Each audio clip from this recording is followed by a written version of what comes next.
Amerika Xalqaro Diniy erkinlik komitetining komissari Nuri Turkel Amerika şirketlerini Uyg'urlarning qul emgakchilarga aylantirishiga qarshi o'rindan dast turishga chaqirdi.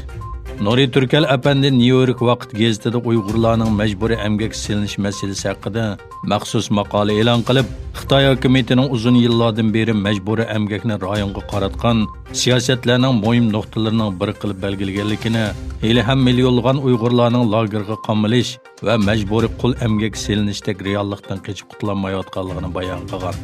U Amerika Trump hukumati buningga qarshi turish uchun keskin tadbirlarni olgan bo'lsa-mu, biroq shirkatlarning buningda tadbir qo'llanish mas'uliyati borligini bildirgan. Nuri Turkel apandi Joe Biden hukumatining Uyg'urlarning majburiy emgak silinish masalasiga jiddiy qaraydiganligidan bishorat berganligini tilga olgan va maqolasi oxirida 2-dunyo urushidan buyongi bir millatga sistemalik ziyonkashlik qilish yuz berayotgan hozirgidek halqaliq bir paytda Amerika shirkatlarining buningga qarshi o'rindan dast turishi eng to'g'ri tanlashdir degan.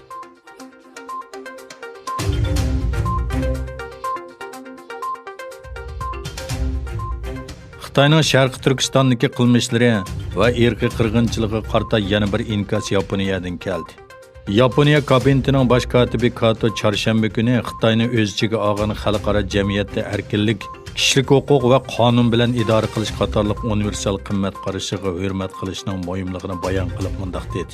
Biz Xitoyning Sharqi Turkistondagi kishilik huquq masalasiga ko'ngil belyapmiz. Kato yana Yaponiya bu masaladagi maydonni Beyjingga aniq yetkazadi dedi.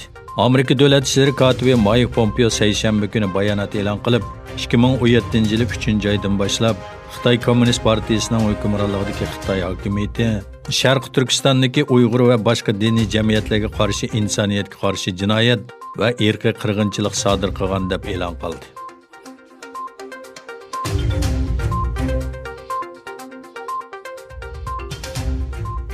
Xitoyning Yunnan o'lkasidagi bir maktabning kirish eg'izida pichoq hujumi yuz berdi.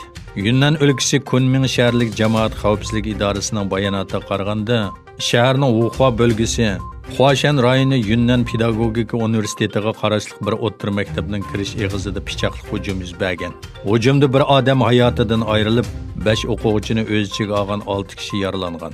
Uchurga qaraganda 56 yoshli hujumchi Wang bir o'quvchini geliga pichoq tanlab go'ruga olgan va soqchilar tomonidan etib o'ldirilgan. Kishini hayron qoldirdigani shuki, terrorlikni bahona qilib yuz minglagan Uyg'urlarni lager va turmalarga qamagan Xitoy doiralari bu Xitoyning vahshiy jinoyatini terrorlik deb atamagan.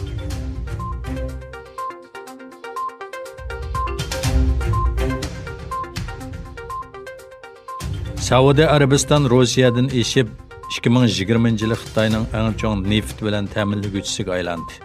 Egilinishcha, dunyodagi eng chong neft eksport qiladigan Saudiya Arabiston 2020-yil Rossiyadan eshib Xitoyning eng chong neft bilan ta'minlaguvchisiga aylangan.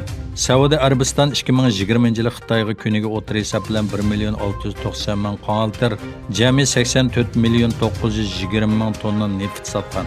O'xshash mezgilda birinchi bosqichlik savdo kelishimining ta'sirida Amerikaning Xitoyga qilgan neft eksporti 3 hissasidan eshib, kuniga 394,000 qonaltir, 19,960,000 tonnaga yetgan.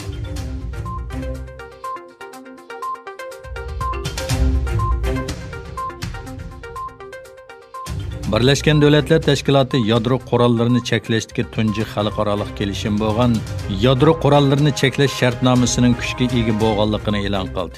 Birleşken Devletler Teşkilatı'nın bosh kotibining bayonotchisi Stefan Dujarric yadro qurollarini cheklash shartnomasining juma kunidan boshlab yo'lga qo'yilganligini e'lon qildi.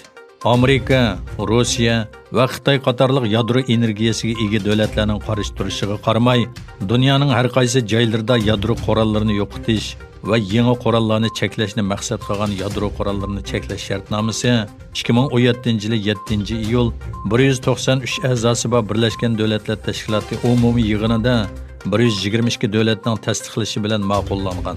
Yadro qurollariga ega bo'lgan Amerika, Rossiya, Angliya, Xitoy, Fransiya, Hindiston, Pokiston, Shimoliy Koreya va Isroil bu kelishimga imzo qo'ymagan.